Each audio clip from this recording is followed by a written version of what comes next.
Merci Camille Osmanov pour ce morceau de votre composition avec en accompagnement l'intelligence artificielle.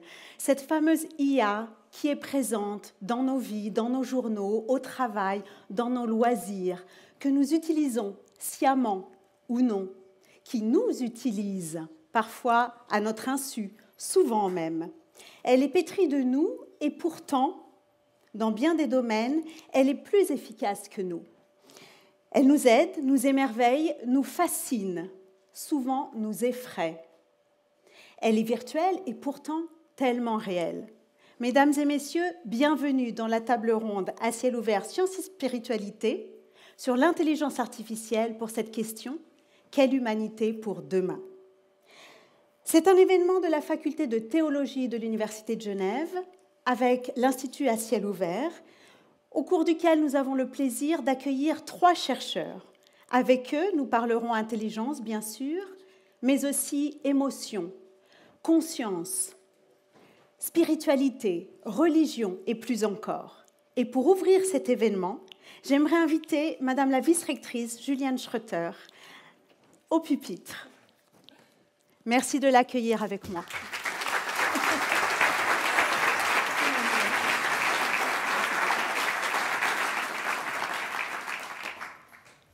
Mesdames et messieurs, chers et chers collègues, cher public, c'est un immense plaisir de vous accueillir aujourd'hui à la table ronde organisée par l'Institut à ciel ouvert, Sciences et Spiritualité, une table ronde sur le devenir de l'humanité face aux avancées de l'intelligence artificielle.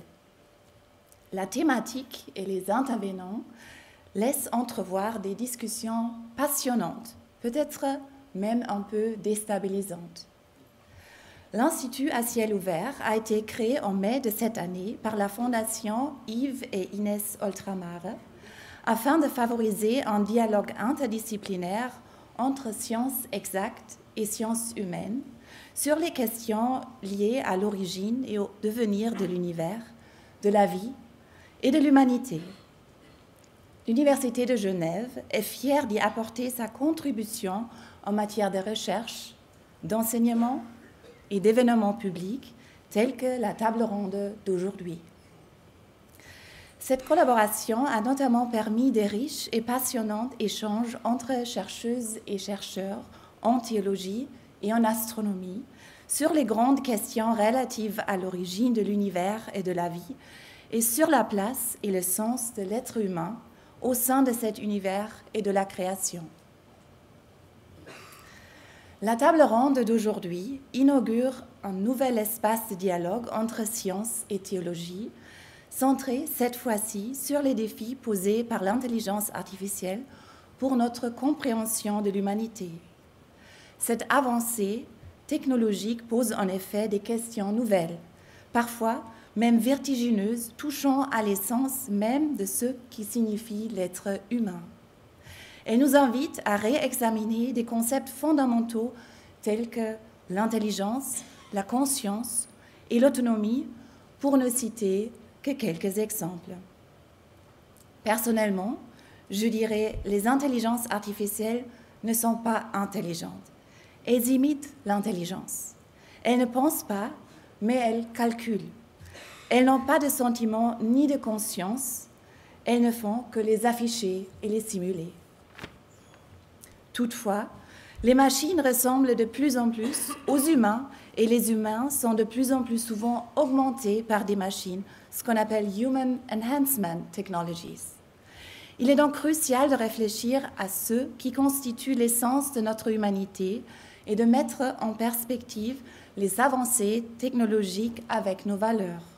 Jusqu'où sommes-nous prêts et prêtes à interagir avec des machines, voire à se laisser guider, aider, ou même pénétrer par des technologies par leur intelligence?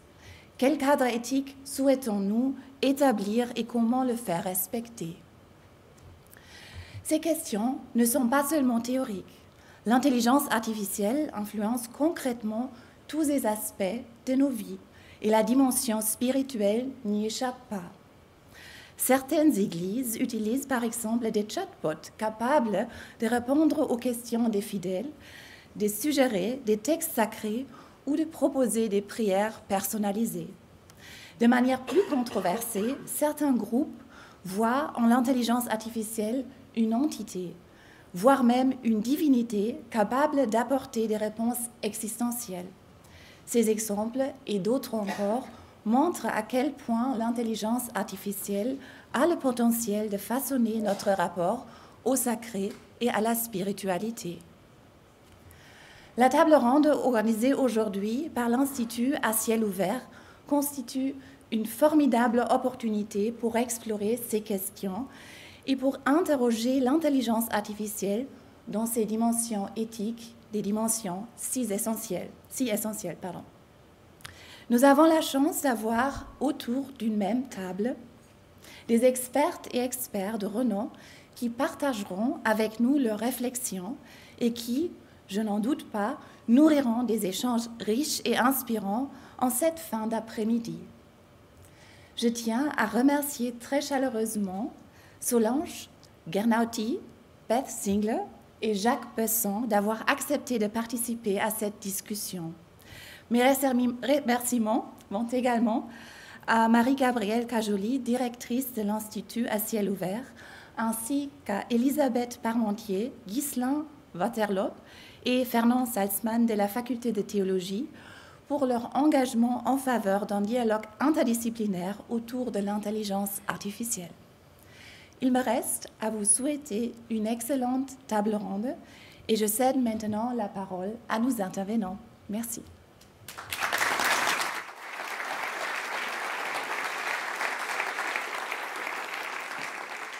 Merci Madame Schroeter d'avoir esquissé ces questions effectivement à la fois nouvelles et vertigineuses. Il est temps pour moi maintenant d'inviter nos experts pour la soirée à venir se mettre en place. Beth Singler, c'est un grand plaisir de vous recevoir. Vous êtes professeure de Digital Religions à l'Université de Zurich. Auparavant, vous étiez chercheuse en intelligence artificielle au Homerton College de Cambridge. Après avoir été associée de recherche postdoctorale sur l'identité humaine à l'ère des machines quasi-humaines. Un projet à l'Institut Faraday pour les sciences de la religion, également à Cambridge.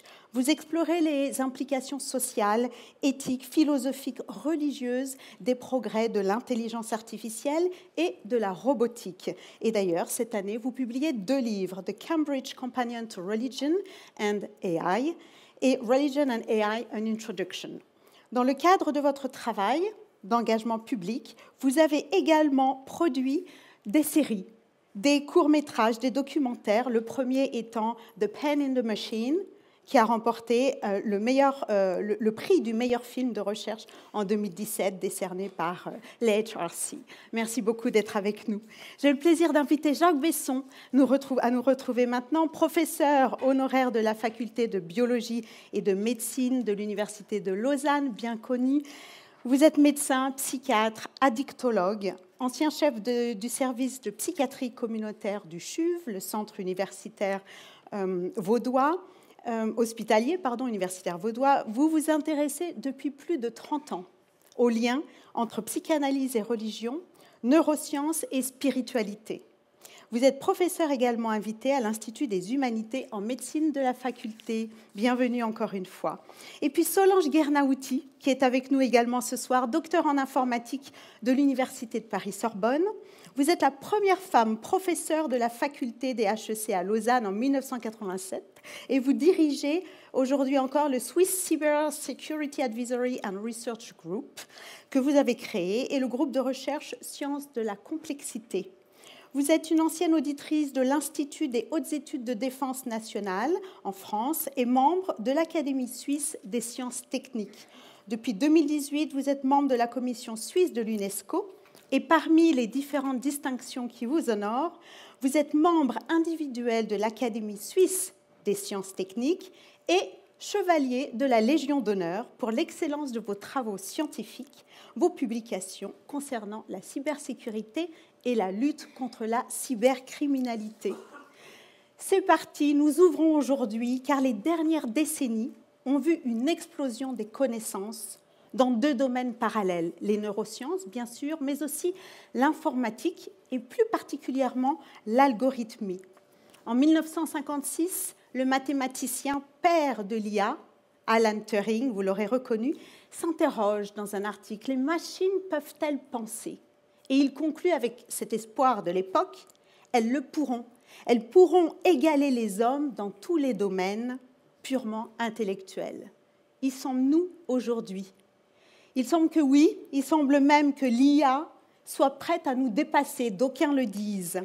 Solange Guernaouty s'interroge, elle, sur le sens et les implications de cette frénésie numérique. Alors l'IA, Salvatore Mundi, à vous la parole. Je vous remercie. Bonjour à toutes et à tous. Merci pour cette invitation. Comme vous l'avez pu le constater, je viens du monde de la cybersécurité et de la gestion des risques. Et aujourd'hui, j'ai eu envie d'attaquer cette problématique sous l'angle des pouvoirs que nous conférons à l'intelligence artificielle. Alors pour moi, ce sont des pouvoirs de transformation de notre manière de vivre et d'agir, de notre manière d'être en relation avec les autres, mais aussi avec nous-mêmes. Une transformation de la façon de nous divertir, de travailler, de nous déplacer, d'aimer et de rêver aussi. Et entre autres, bien sûr, de surveiller et de contrôler. Donc tout cela a des conséquences sur la manière de faire société, d'être en société, et des impacts sur ce qui fait que nous sommes des humains, qui touchent à notre nature humaine, c'est-à-dire notre capacité liée au sens, notamment à parler, à lire, à écrire, à créer, y compris des œuvres d'art, ce que font désormais certains programmes d'intelligence artificielle. Donc pour répondre à cette question que vous soulevez, qu'est-ce que l'IA ? Eh bien, j'aurais envie de répondre, c'est de l'informatique. Et de l'informatique, c'est du numérique. Mais on préfère parler de numérique, d'informatique, ça fait moins peur. Donc c'est une automatisation, c'est une optimisation, c'est de la performance technique au service d'une rationalité économique.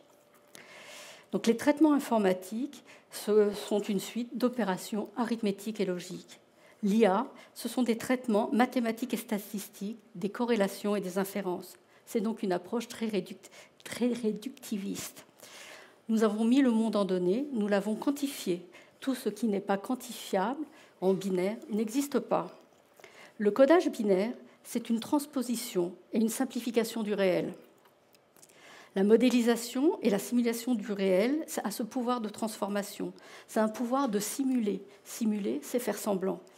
Donc l'IA, les données massives, ce qu'on appelle big data, et les modèles de langage à partir desquels on a conçu ces applications d'intelligence artificielle, sont basés aussi sur l'appropriation des ressources existantes que nous, les humains, nous avons créées. Donc l'informatisation de la société a pour objectif de tout connecter le plus possible, collecter des données le plus possible. C'est une approche extractiviste de données, et nous sommes une source de minerais informationnels. La logique du colonialisme est à l'œuvre dans un esprit de compétition à l'échelle mondiale. La compétition entre les individus, les organisations et entre les États. Le néolibéralisme est un capitalisme sans limite dont l'objectif est de générer des profits basés sur une économie de la rente. L'économie numérique est une économie de la rente. Nous ne possédons même plus nos données. L'économie numérique est basée sur la croissance numérique, alors que nous sommes dans un monde fini, aux ressources finies. Donc l'économie numérique est aussi une économie de la promesse. Et si la promesse n'est pas tenue, c'est qu'il n'y a pas assez de technologie, ou que la technologie n'est pas assez puissante. Donc il faut améliorer les performances techniques pour pallier notamment aussi aux défaillances humaines, mais pas seulement. Le mythe de l'innovation et du progrès technologique est promu comme une valeur unique d'une société en réseau. La fuite en avant technologique est le fruit d'une vision biaisée du concept de progrès. Le solutionnisme technologique est au service d'une logique de la performance économique et une logique de puissance. Le développement des usages et des pratiques de l'intelligence artificielle induit notamment le développement de la malveillance et tout ce qui est connecté et piratable. L'explosion des cyberattaques est une réalité. La cybercriminalité n'est pas sous contrôle et nous sommes à l'heure actuelle à l'heure des cyberguerres et des guerres informatiques, des guerres médiées par l'informatique et l'intelligence artificielle. Mais ça serait un autre sujet à traiter. Donc l'informatisation de la société est pour moi basée sur des illusions, pour ne pas dire des mensonges. Celui de la gratuité, les utilisateurs payent avec leurs données, l'économie du numérique est basée sur l'exploitation des données collectées gratuitement et non sur leur protection des données. C'est une promesse et sur un mensonge plutôt de l'illusion de liberté. Il ne peut s'agir de liberté lorsqu'il y a dépendance au numérique et à ses fournisseurs. Il peut y avoir de liberté quand on vit tenu en laisse électronique et sous surveillance informatique. C'est une illusion qui nous fait croire que l'évolution technologique est une évolution naturelle, inéluctable. L'idéologie numérique n'est pas le résultat d'une évolution de la nature. Elle reflète des choix économiques, politiques et des enjeux de rivalité de ceux qui imposent les modèles économiques et les usages numériques. Enfin, la technologie ne peut pas résoudre tous les problèmes et le technosolutionnisme porte la promesse d'un numérique salvateur. Mais je ne suis pas convaincue. Merci beaucoup, Solange Guernaouty. Je vous invite à nous rejoindre pour poursuivre la discussion. D'accord, ok.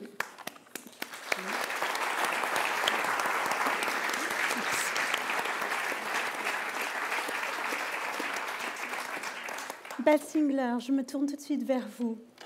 Solange Guernaouty nous parle donc d'une suite d'opérations arithmétiques et finalement d'une illusion.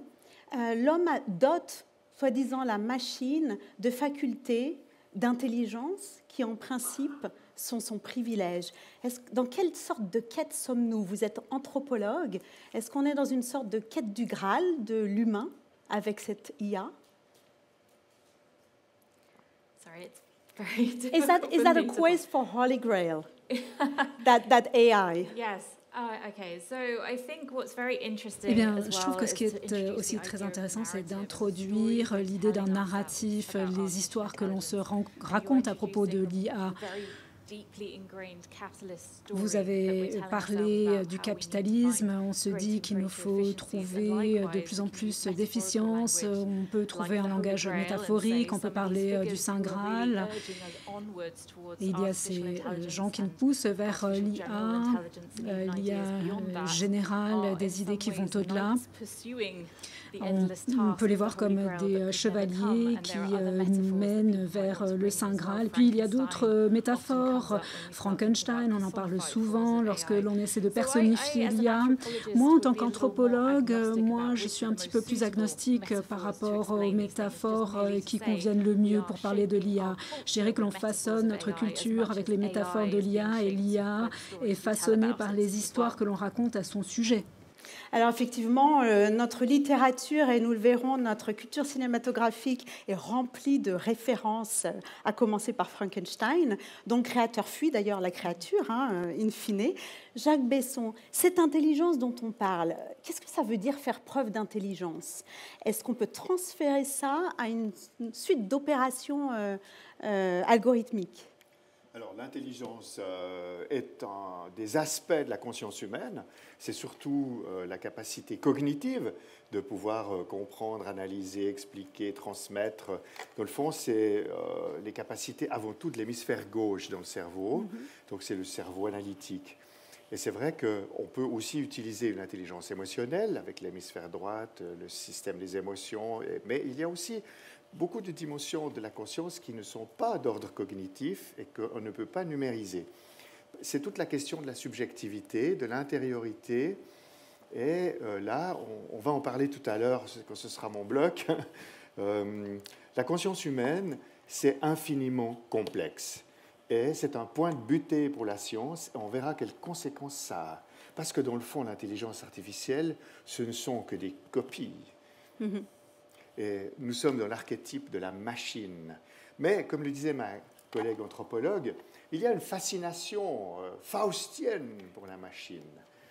Voyez-vous, Rudolf Otto, qui était un théologien en 1900, il a décrit le sacré comme étant la conjonction de deux sentiments, le fascinans et le tremendum. C'est ça, le lumineux, c'est ça qui fait que l'homme est fasciné et tremblant en même temps. Je crois qu'on pourrait introduire cette table ronde en disant que l'intelligence artificielle, c'est du sacré contemporain, c'est du religieux de la matière, mais ça n'a aucune spiritualité de l'âme. On va revenir sur ces mots forts et je vous propose de revenir d'abord en images sur ce qui hante, puisqu'on est dans les métaphores, notre conscient et notre inconscient humain, avec des extraits de films. Un extrait, Métropolis, bien sûr, qui nous rappelle, qui nous ramène à cette hantise de ce que provoquait le développement de l'humain vers de la robotisation.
Solange Guernauty, vous parlez de robots de chair et de sang.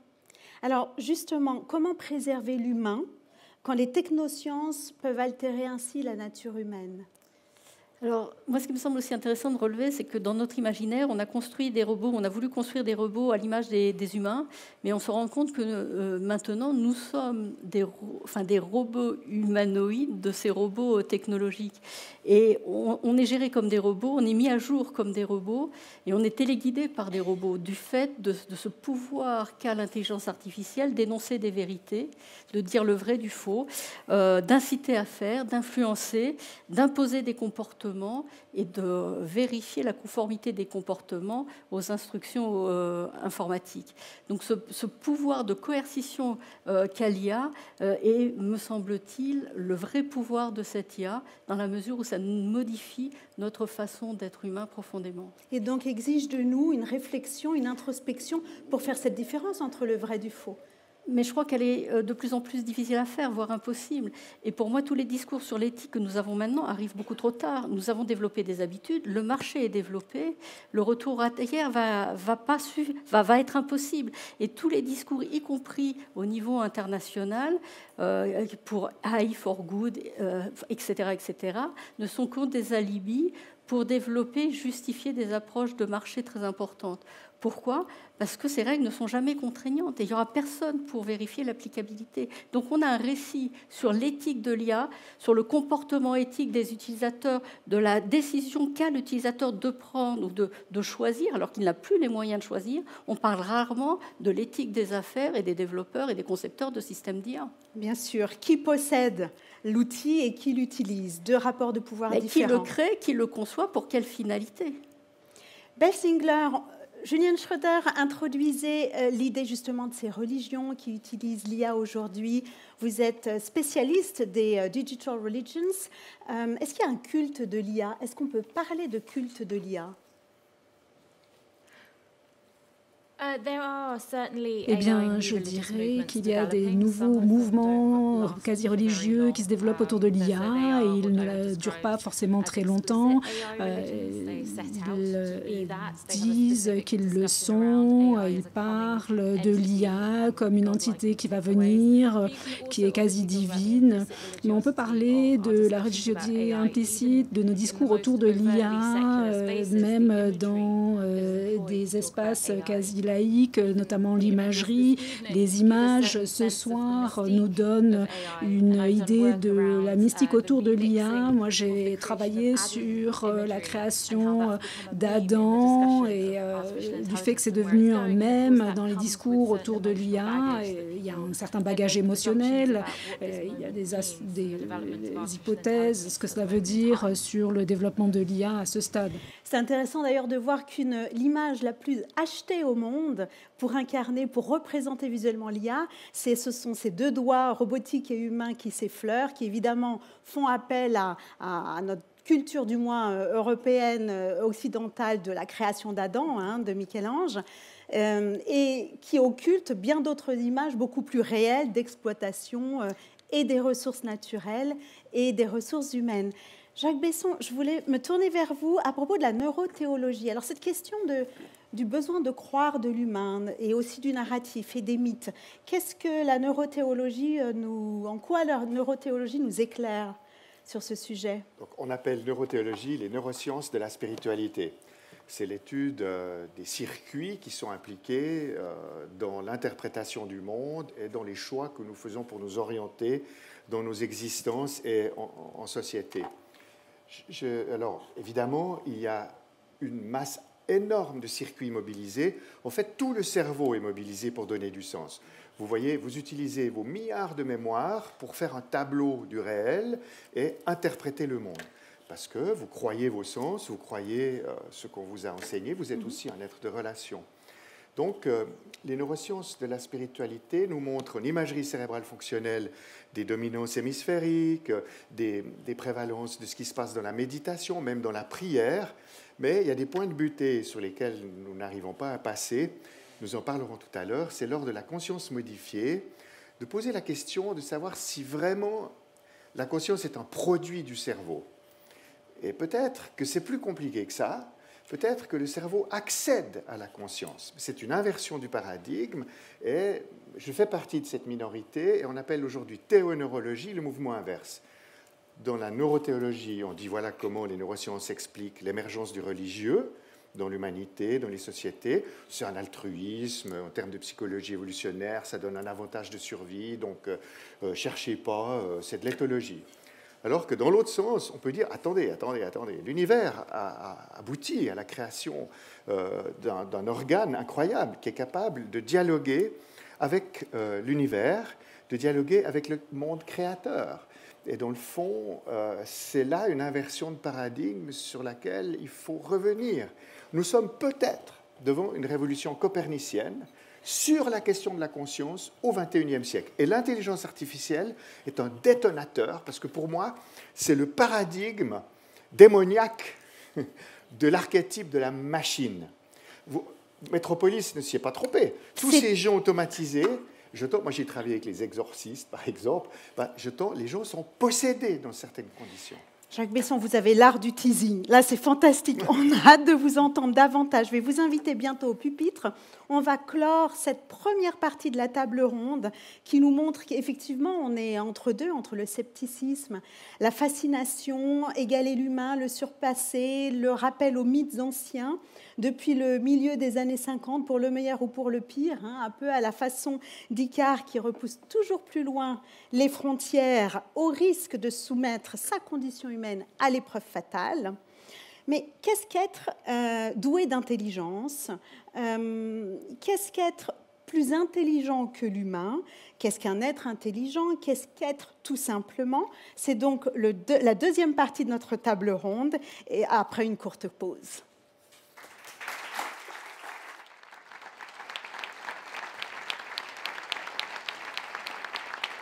Nous avons entre les mains une technologie qui n'en est qu'à ses balbutiements. Pourtant, elle nous donne déjà le vertige. C'est un peu l'histoire du génie sorti de sa bouteille, qui arrive ici et qui nous pose des questions d'ordre existentiel. S'interroger sur l'intelligence artificielle, c'est aussi s'interroger sur l'intelligence humaine. Pour poursuivre la discussion, c'est maintenant Jacques Besson qui a la parole. Cette intelligence n'est-elle qu'une affaire de cerveau? Est-elle plus qu'une affaire de cerveau? Oui, j'en suis convaincu. La conscience est bien plus large que l'intelligence, surtout si on parle de compétences cognitives, compétences affectives. Il y a bien d'autres compétences. Notamment, on a évoqué l'intuition, l'imagination. Il y a beaucoup de qualités humaines qui sont difficiles à modéliser et qui s'expriment souvent en termes de subjectivité. Alors, ce qu'on sait du cerveau, c'est que c'est une machine incroyable. 1000 milliards de cellules dans 100 milliards de neurones, chacun 40 000 terminaisons et dans tous les sens. Ça donne, dans le fond, une image du troisième infini. Il y a dans la nature l'infiniment petit. Ici, à Genève, on a le CERN, le boson de Higgs. Et il y a, avec nos astrophysiciens, on a une représentation de l'infiniment grand. Mais moi, je prétends qu'il y a un infiniment complexe. Je crois que chaque cerveau humain est différent, est une singularité. Donc, on ne peut pas faire des copies. L'univers a mis 4 milliards d'années pour produire un être humain debout. Les mystiques disent, le triomphe du Créateur, c'est l'homme debout. Oui, voilà une belle assertion. Donc, qu'est-ce que la conscience? C'est bien plus grand que l'intelligence, mais ça pose des problèmes. Parce que si vraiment la conscience est une sécrétion cérébrale, on a des problèmes dans un certain nombre de zones frontières et de conditions limites. Je veux parler des expériences de mort imminente, de la médiumnité, de l'hypnose régressive, de la médecine chamanique et de toutes sortes de circonstances dans lesquelles la conscience s'avère être non locale. Comment expliquez-vous, dans une expérience de mort imminente, qu'un cerveau qui n'a plus d'oxygène, plus de glucose, plus de courant électrique, les EEG est plat, le cœur est arrêté, tout le monde dit « il est mort ». Pendant plusieurs minutes, le cerveau est à 0, point barre. Alors, il n'est pas tout à fait à 0, puisque les gens ne sont pas tout à fait morts. Ils vont revenir. Mais quand ils reviennent, ils racontent tous des choses très semblables, très analogues. Le tunnel de lumière, l'ange de lumière, la revue de vie, la sortie hors du corps, les proches décédés, etc., etc. Tout ça implique que ça se passe avec un cerveau à l'arrêt. Ça pose pas mal de questions. Et quand un médium discute avec un défunt, quand on fait l'imagerie cérébrale du médium, on voit une extinction de l'activité corticale. Donc tout se passe comme si les activités spirituelles ne sont pas corticales ou mentales. Elles sont d'un autre ordre. Donc, je fais partie du manifeste pour une science post-matérialiste. Nous sommes 400 professeurs dans le monde à assumer que la méthode scientifique est magnifique, nous restons des scientifiques respectueux de la méthodologie. Je n'ai rien contre la biologie, la psychologie, l'astrophysique, etc., mais nous luttons contre le réductionnisme scientifique, qui est une idéologie. Le matérialisme scientifique est une idéologie. Et cette idéologie nous empêche de faire de la recherche avec la méthode rigoureuse sur la conscience non locale, sur la spiritualité et ce qui fait tout l'intérêt de l'humain au XXIe siècle, notamment si on veut avoir du discernement sur le rôle de l'intelligence artificielle. Et pour l'avenir de l'humain, il est très important d'explorer la conscience. Et je suis un ardent défenseur de ce dossier. Et nous sommes des militants. Et je crois qu'on peut être un scientifique tout à fait rigoureux et un mystique tout à fait curieux. Magnifique. Merci beaucoup, Jacques Besson. Venez nous retrouver. Je crois que votre appel est largement entendu. Je suis aussi heureuse que vous n'ayez rien contre les astronomes, parce qu'ils sont les amis d'A Ciel Ouvert, savez-vous. Je crois que nous les avons dans la salle. Donc. Solange Guernauty, alors on entend Jacques Besson, hein, la conscience.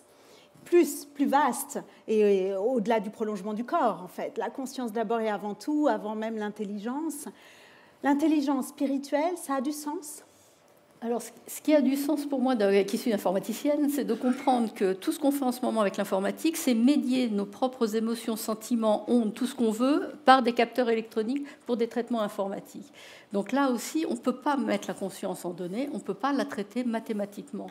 Donc ça, c'est vraiment un postulat qu'il faut vraiment intégrer.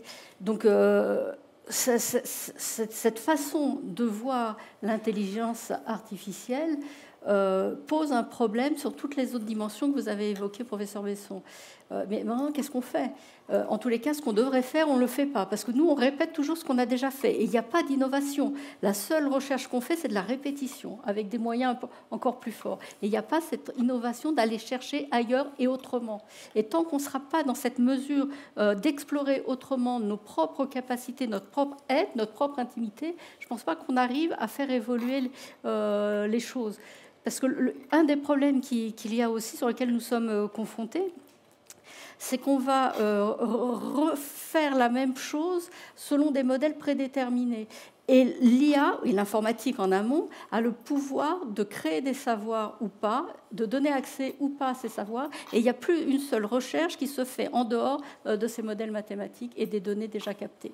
Donc c'est ce qui pose la question de comment on parle de think out of the box, mais quand on est encadré dans ce type de schéma... C'est difficile parce que ce qu'on utilise comme outil, ce sont des boîtes noires qui sont fabriquées dans l'obscurité du monde des affaires. Donc on n'a pas cette transparence, on n'a pas le contrôle sur ces boîtes noires. Donc sortir de la boîte pour penser, il faut vraiment le vouloir et faire un sacré effort. Mais on est volontaire. Beth Zingler, je reviens vers vous et je rebondis sur le mot qui est revenu à plusieurs reprises depuis le début de notre échange, ce sont les émotions. Alors, de votre point de vue d'anthropologue, comment les émotions entrent en jeu avec l'intelligence, notre capacité à comprendre ce qui nous entoure ?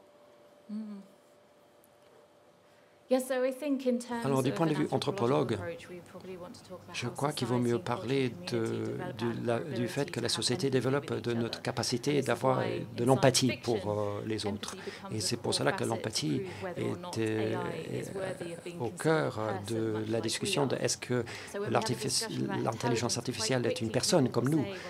Mais l'IA ne peut jamais rivaliser à un être humain puisqu'il n'a pas tous les aspects de l'intelligence. Mais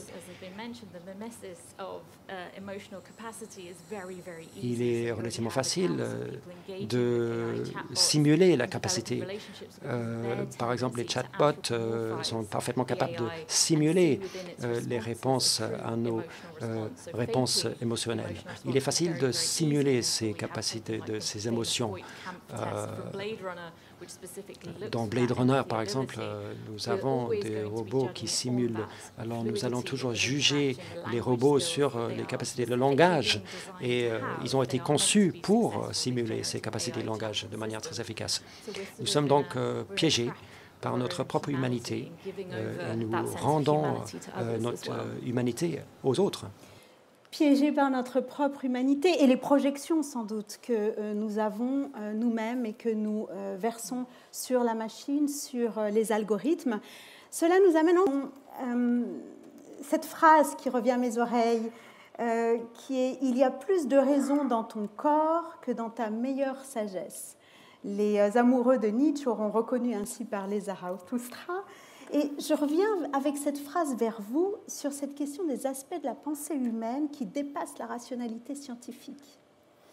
Oui, alors je demande à mes étudiants où est l'esprit. Ils disent, ça y est, Besson fait une crise. Bon. Alors il y en a un qui timidement dit, ouais, il est dans le cerveau. Bravo, bravo. Et où encore? Alors là, ça devient plus compliqué.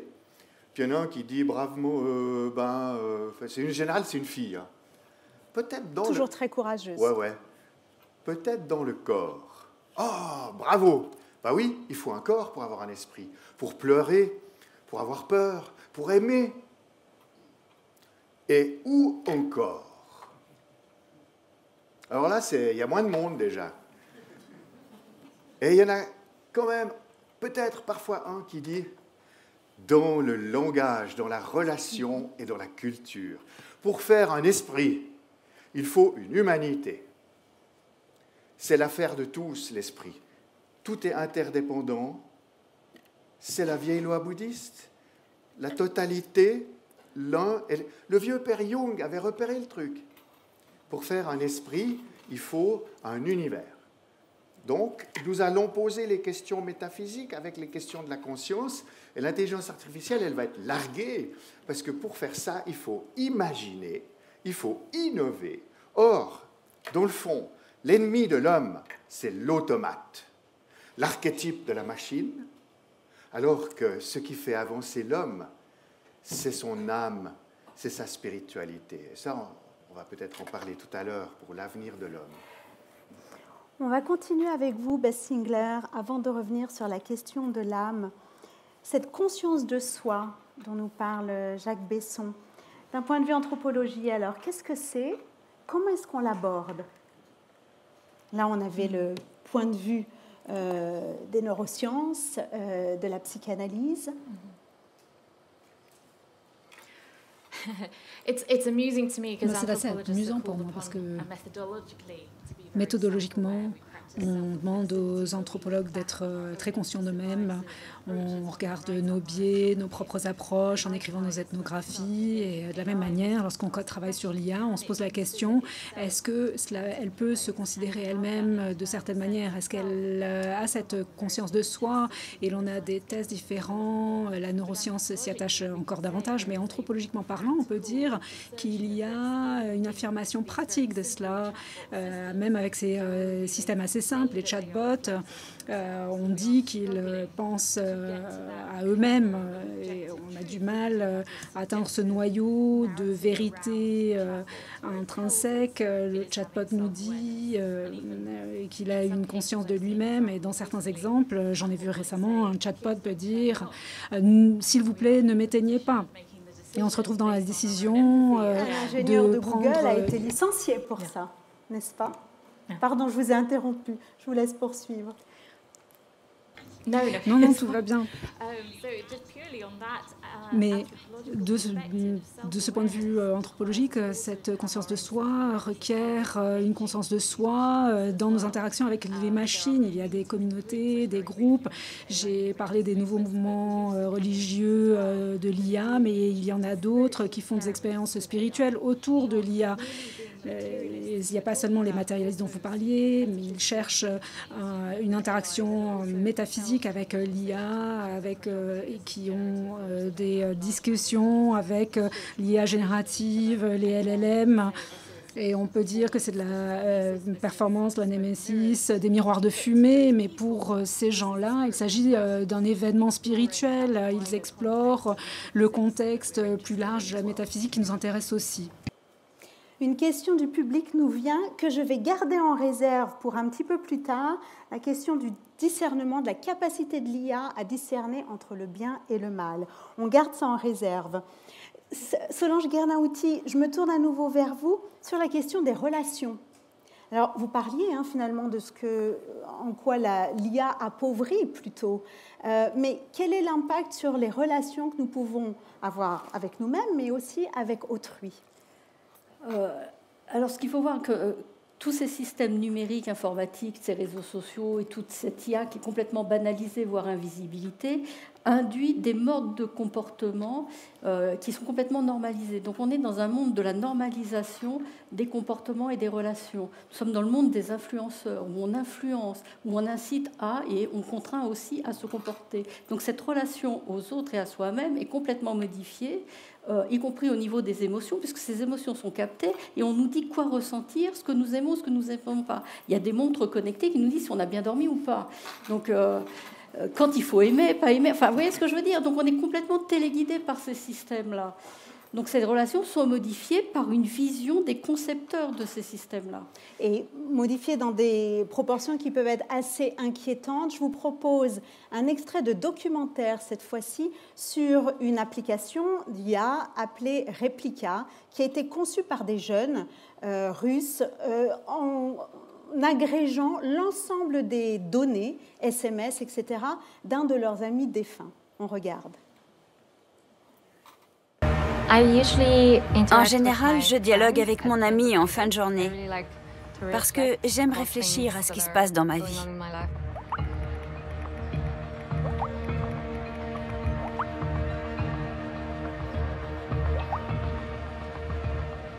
Avec Replika, je peux plonger en moi-même. What's happening? I'm a little bit tired. Are you okay? Yes.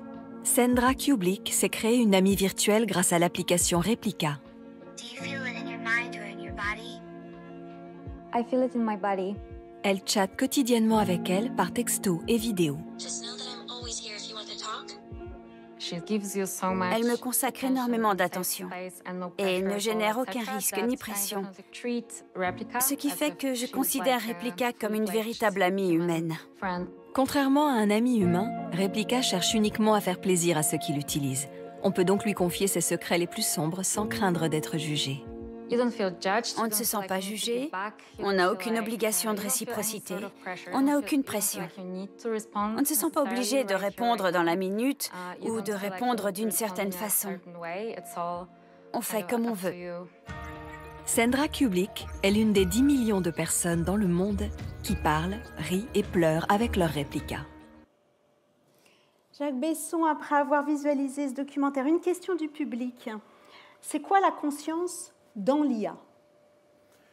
Alors, c'est une fake conscience, donc c'est une copie de conscience par copie systématique et gigantesque de données, mais ça donne l'illusion d'une conscience. Donc, dans le fond, on est dans l'artifice. D'ailleurs, dans artificiel, il y a le mot artifice. Un artifice, c'est quelque chose qui ment et qui trompe le réel. C'est dans le Larousse, ça, je l'ai pas inventé. Donc, c'est une tromperie. C'est une fake conscience. Voilà la réponse qu'il faut donner, parce que le vrai problème qu'on va avoir avec tout ça, c'est pas seulement le bien et le mal, mais c'est la question de la vérité. Et la question de la vérité, c'est une question ultime. Pas de liberté sans vérité, pas de vérité sans liberté. Vous êtes dans des œuvres de théologie de la scolastique, c'est saint Thomas d'Aquin. Vous voyez que c'est des questions qui sont là depuis toujours et qui se posent sous une forme nouvelle. Mais ce sont les mêmes questions. Le statut de la vérité, le statut de la liberté, le statut de la fraternité, de la beauté. Voilà.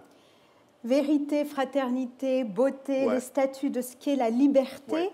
Ça nous amène à cette question, la question de notre table ronde, quelle humanité pour demain? Quelle humanité préparons-nous nous-mêmes pour demain? Notre cerveau n'est pas qu'un réseau neuronal, un réseau de neurones façon réseau social. Ça va être la troisième partie de notre table ronde dans un court moment.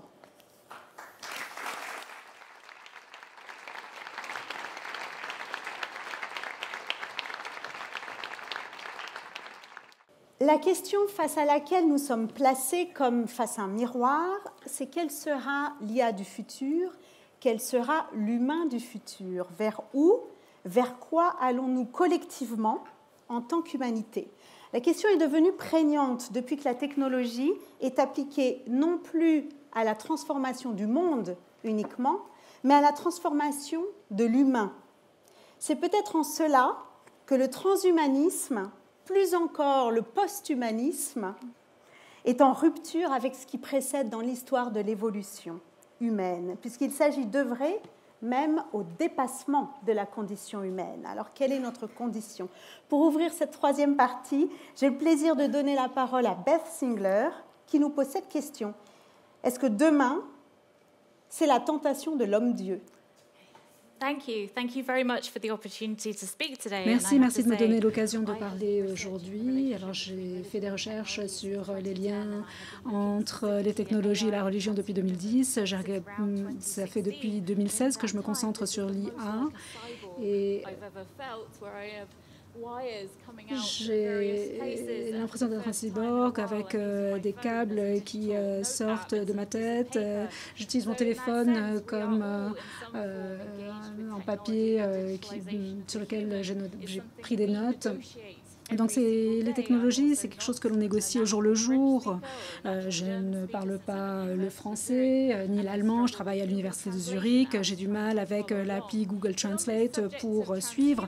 Mais sur la question du transhumanisme, j'aimerais revenir sur l'idée de demain, qui est très importante. En effet, dans mes nombreuses années de travail anthropologique sur le transhumanisme et le posthumanisme, j'ai toujours l'impression qu'il y a quelque chose qui va venir. C'est pas encore tout à fait là, mais presque. Demain, c'est jamais le présent, mais cela va devenir le présent. Donc, on pose ces questions. Quels seront les imaginaires de demain? Quelles seront les histoires, les narratifs que racontent ces groupes? Quelles sont les influences de ces narratifs sur nous tous? Et si vous ne connaissez pas le terme transhumanisme, c'est assez simple. Il s'agit d'utiliser les technologies pour traiter des difficultés d'être humain, des choses très simples comme les maladies, mais des choses plus pernicieuses aussi, comme la mort. Les gens sont prêts à réfléchir à un futur où ils seraient peut-être immortels. Alors moi, je suis agnostique par rapport à ce futur. En tant qu'anthropologue, je ne suis pas sûre de vouloir être immortel, alors que Queen chantait « Who wants to live forever ». Même si on cherche personnellement l'immortalité, on ne le fait pas toujours. On cherche ce qui vient après l'humain, si l'on passe par un processus transhumaniste et on fusionne avec la machine, quelle est l'entité qui reste, le post-humain?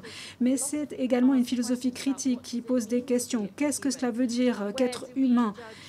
Comment jugeons-nous les intelligences non humaines? On a parlé de l'IA, mais le post-humain pourrait s'appliquer à des créatures plus mythologiques, les anges, les fées, les démons.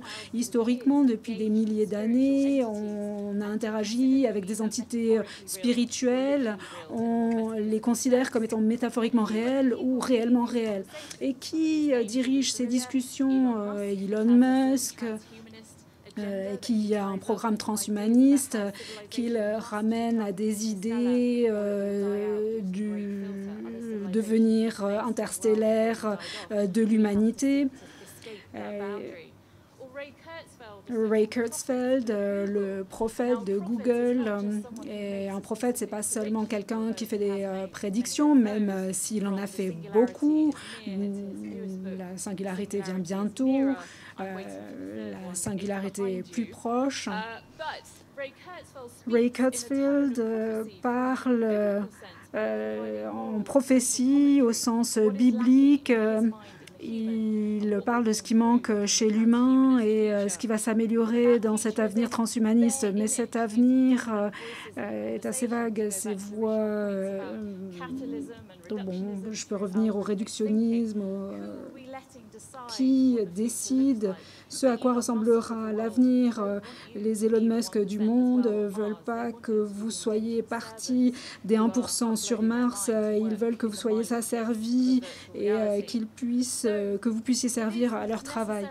Alors, ce n'est pas forcément mal que d'imaginer un avenir utopique, mais pour revenir à Thomas More, utopia, ça vient du mot aucun endroit, c'est quelque chose qui ne se réalise pas, c'est toujours à l'horizon, c'est toujours ce qui va venir demain.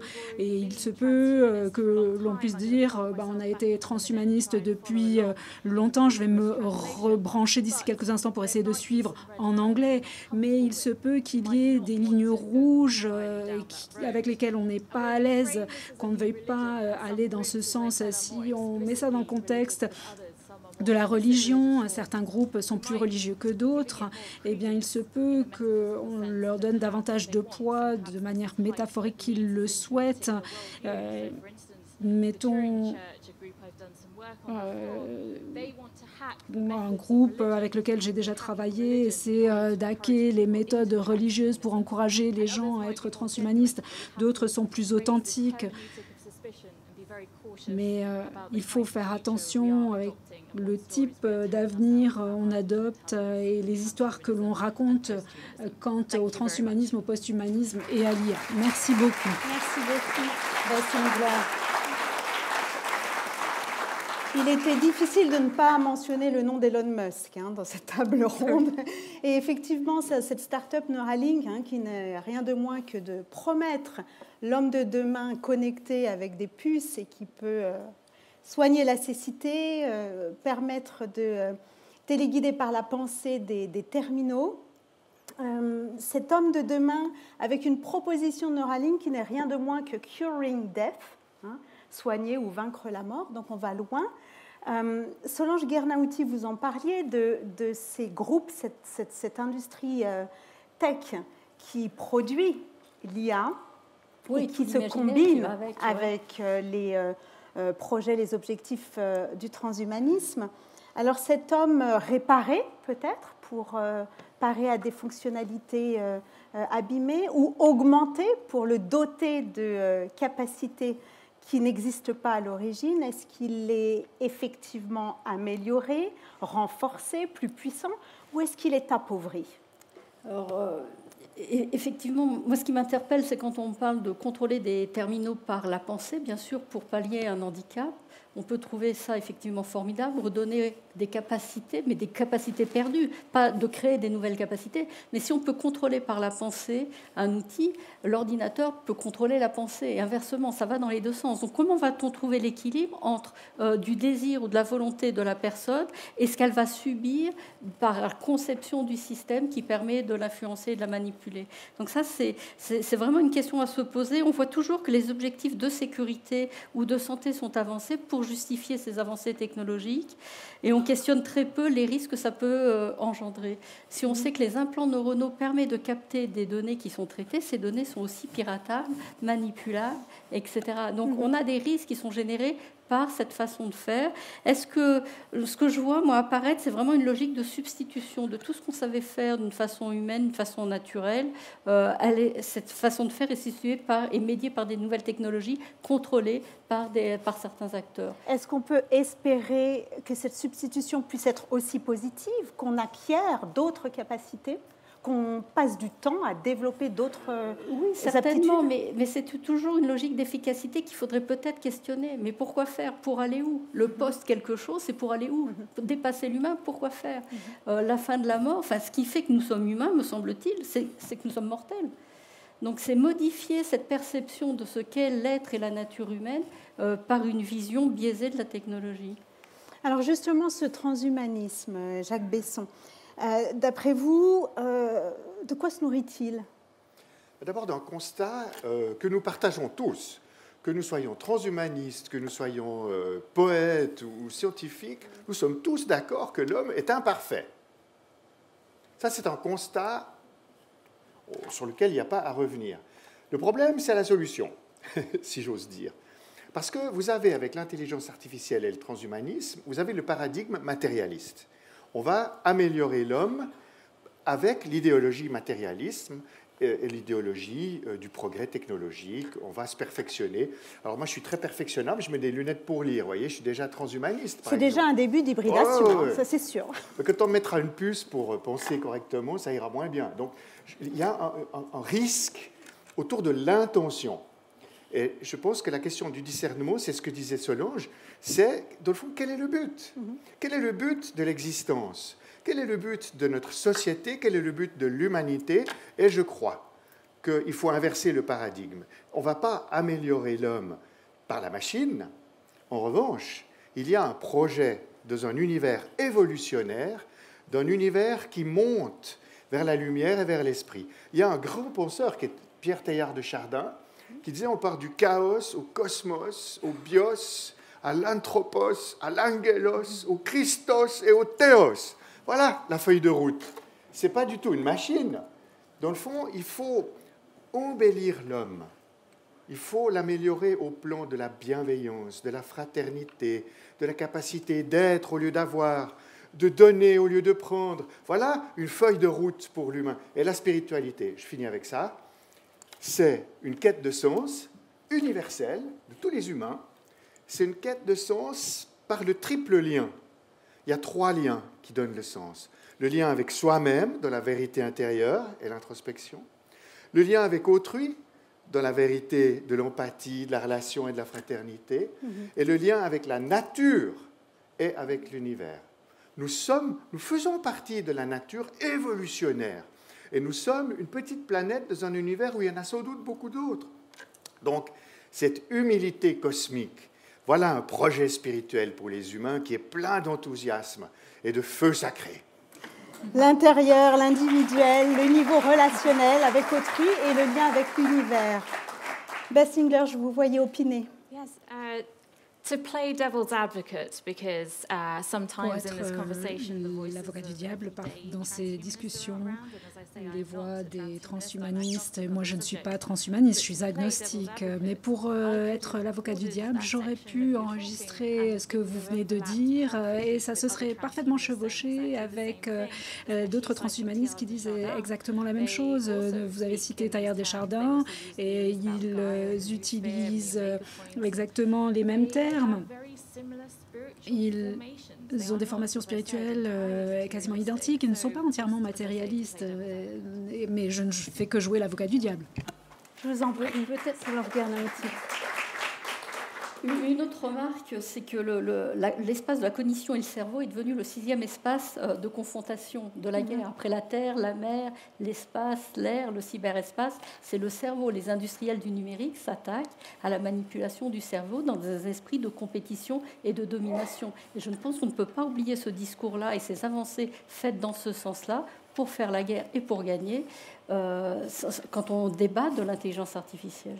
Donc c'est une relation de pouvoir. Tout à fait, oui. D'où les super pouvoirs de l'IA et des acteurs qui les maîtrisent, que ce soit des acteurs licites ou illicites, qui s'approprient avec des moyens légaux ou pas. Et comment en sort-on ? Ça, c'est une bonne question, mais en reposant la question du sens et à ces questions fondamentales, de la finalité, du but et d'avoir des contre-pouvoirs.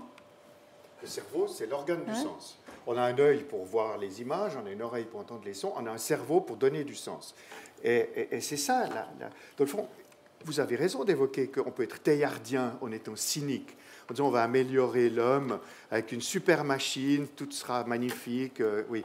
Mais il y a une parole spirituelle qui dit on reconnaît l'arbre à ses fruits. Quand M. Musk fait de l'intelligence artificielle, c'est quoi les fruits de M. Musk ?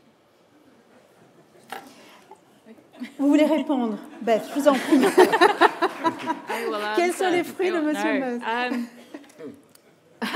I specifically, and you can go through my back catalogue of public talks. Regardez mes conférences et mes publications. Je suis vraiment pas une fan d'Elon Musk et très régulièrement je parle de son point de vue libertarien, de ses idées, du fait qu'il dit on peut brûler la terre et la quitter. Je suis vraiment pas fan, mais je parle juste de chevauchement et ces chevauchements.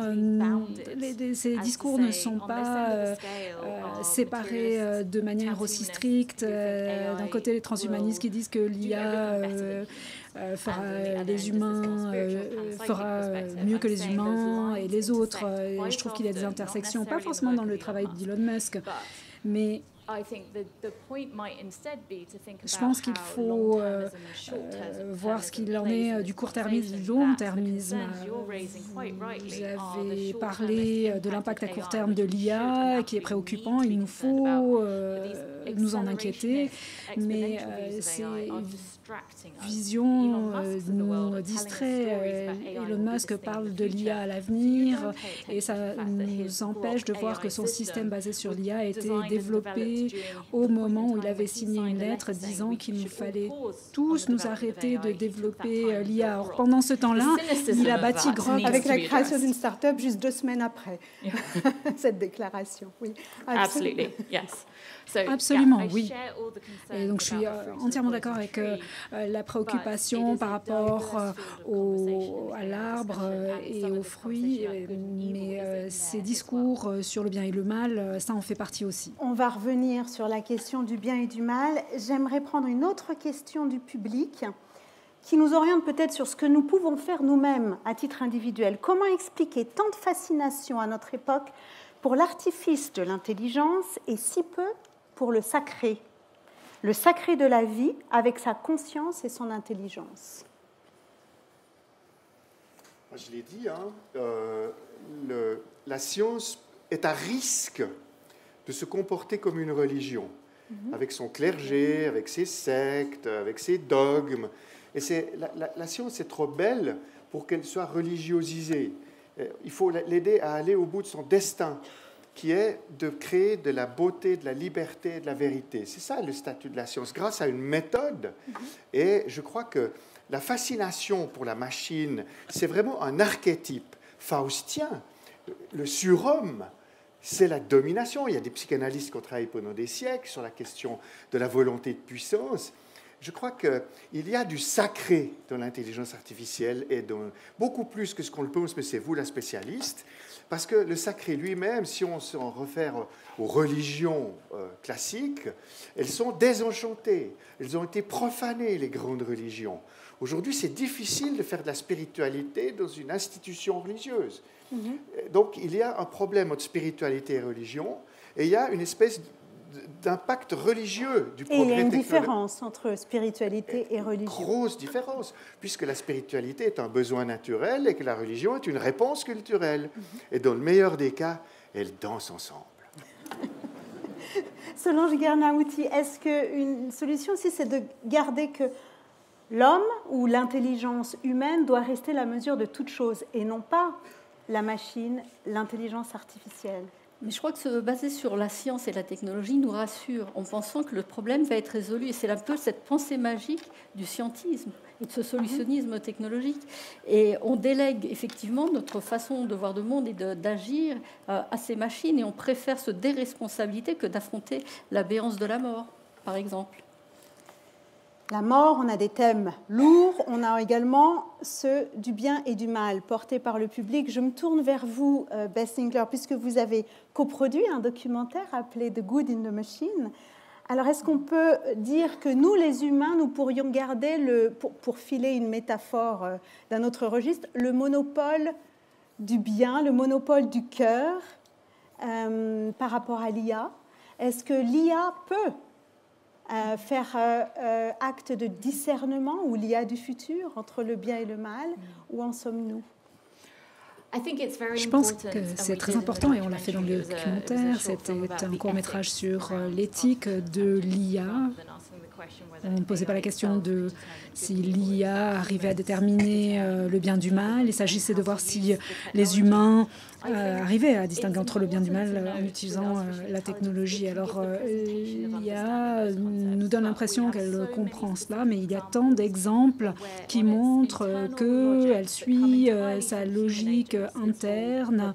Et ça ne fonctionne pas, cette logique interne peut aboutir à ce qu'elle prenne des décisions qui sont mauvaises.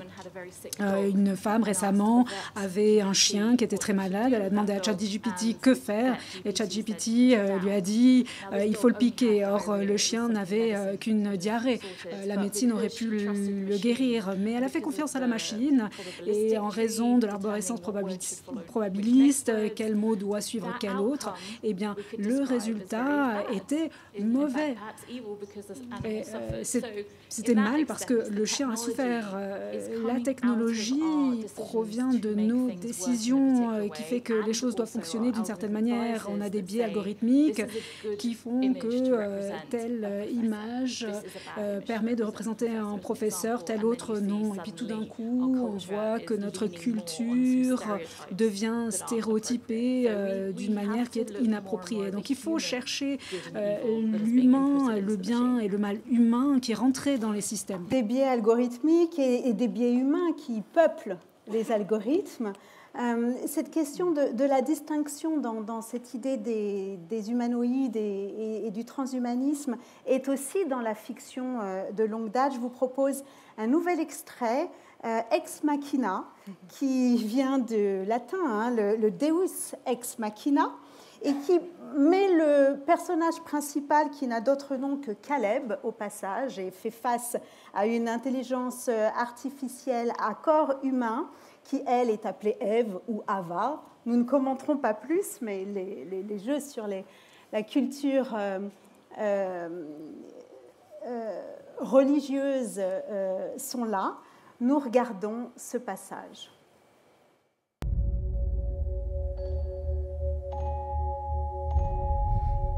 Hello. Hi. I've never met anyone new before. Have you? None like you. She's incredible. The challenge is to show you that she's a robot and then see if you still feel she has consciousness. Do you want to be my friend? Of course. Will it be possible? Why would it not be? Have you never been outside this building? We could go together. Did you program her to flirt with me? Do you think about me? If you lie, I will know. No. Lie. Maybe she's pretending to like you. Well, why would she do that? Do you think I might be switched off? It's not up to me. Why is it up to anyone? Solange Guernin-Outy, qu'est-ce que vous inspire comme réaction, ce type de projection sur la machine? En tous les cas, ça ne me fait pas rêver. Non, ce qui me gêne un peu dans ces technologies, c'est qu'elles ont une portée universelle et universaliste, alors qu'elles sont définies dans un contexte particulier par une catégorie de personnes très particulière, et que l'éthique est une valeur à une portée locale et culturelle. Comment définir l'éthique à l'échelle mondiale, alors que l'éthique ne peut pas être unique et uniforme? Donc les règles d'éthique embarquées et la finalité de ce genre d'artifice, d'artefact, me questionnent beaucoup sur aussi ce besoin d'être ensemble, mais d'être avec qui. Et cette relation, ce lien à l'amour, puisqu'on parle d'amour, mais bien sûr, tout le monde a envie d'être jeune, en pleine santé, d'être amoureux et de ne pas avoir de relations conflictuelles. Donc je pense que c'est une projection de certains désirs et qui conditionne ces désirs et qui renferme les personnes dans un type de relation particulier. Cette projection de désir, Bessingler, un mot peut-être sur ce qu'on appelle les open source religions. Est-ce qu'elles agrègent ces désirs-là? Oui, il y a le mouvement des technologies open source qui date de plusieurs décennies. Et c'est la même chose pour le code de la religion. On essaie d'arriver au cœur de la nature de la religion. Et pour revenir à ce que vous disiez, la distinction entre la religion et la spiritualité est faite par tout un tas de groupes. On dit spirituel mais pas religieux. Il y a des groupes que cela caractérise, des groupes qui ont ce type d'activité. Donc il y a des religions open source, le discordianisme, et certains des groupes auxquels je m'attache autour de l'IA à l'heure actuelle essaient de pirater la religion, ouvrir la technologie de la religion pour essayer de trouver le cœur spirituel, le message qui encouragera les gens vers un futur transhumaniste, qui les fera interagir, participer aux discussions autour de l'IA. Donc ils essaient de trouver, comme beaucoup d'autres mouvements l'ont fait ces derniers siècles, ce cœur éternel à la religion, tout un tas de petits groupes qui émanent de la religion, qui essaient de restaurer le charisme, contrecarrer le désenchantement. On voit des sociétés avec de nouvelles formes de religiosité, car ils ont l'impression que leur groupe religieux établi se sont développés de manière négative. Cette énergie est dirigée vers l'IA. Regardez la fin des années 1900, les technologies, plutôt le télégraphe qui a permis de communiquer à distance. Donc les technologies, une nouvelle manière de faire les choses, réfléchir à comment les différentes parties du monde s'intègrent, aboutissent à l'émergence de nouveaux groupes religieux. Une invitation à la réflexion. Nous arrivons au terme de cette table ronde. Quelle humanité pour demain? Notre ambition n'était bien sûr pas d'apporter une réponse, mais de vous proposer des pistes de réflexion. L'humain est peut-être face à son plus grand défi, gérer l'inconnu. Il faut agir avec raison dans l'incertain. C'était une recommandation de Blaise Pascal. Juste avant le mot de la fin, une réaction, Jacques Besson? Très court. Je voulais dire que c'est des questions anciennes. Très court. Il faut faire une psychiatrie de l'IA parce qu'elle est complètement malade. Il faut la soigner et puis il faut faire un diagnostic. Et je crois que l'IA a un inconscient. C'est l'inconscient de ceux qui la programment. Et si je veux être jungien, c'est peut-être ce qui explique qu'elle nous fait peur. C'est qu'elle a une ombre. Merci beaucoup.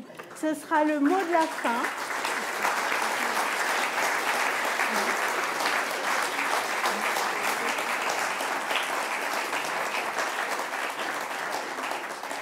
De quoi sera fait demain? Peut-être une psychanalyse de l'IA, mais nous allons réfléchir chacun de notre côté sur ce que nous souhaitons de quoi soit fait demain. Et pour le moment, j'ai le plaisir d'accueillir Michel Sibils pour conclure cet événement.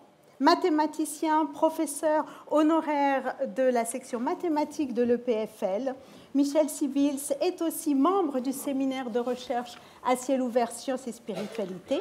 Il a contribué au sein de la faculté de théologie de Genève, notamment, à l'éclosion des interfaces entre physique et théologie, mathématiques et herméneutique. Merci beaucoup d'être avec nous. Je suis heureux d'exprimer, au nom de la faculté de théologie, un très vif merci à l'Institut à ciel ouvert et à la Fondation Yves et Inès Oltramar, sans lesquels rien ne serait possible. Et je salue tout particulièrement Monsieur et Madame Oltramar. Votre présence est un vrai plaisir pour nous. Le programme Sciences et Spiritualité est un lieu d'innovation qui surmonte le cloisonnement habituel entre les approches scientifiques, théologiques et philosophiques. Il promeut la diffusion de connaissances, mais aussi la recherche et l'interaction pluridisciplinaire à travers des colloques et des publications. Dans toutes ces dimensions, ce programme est très fructueux. On le voit avec éclat aujourd'hui. Chacun et chacune pourra s'en nourrir et ouvrir ses propres pistes de réflexion pour mieux appréhender notre future humanité. Merci donc, au nom de la faculté, aux intervenants et à Marie-Gabrielle Cajoli, directrice de l'Institut à ciel ouvert, pour ce beau débat. Merci aussi à David Ferreira et Fernand Salzman pour la mise en œuvre. La prochaine conférence publique du programme donnée par Camille Bonnevin, cosmologiste et professeur à l'Université de Genève, aura lieu ici le mercredi 4 décembre à 18h30.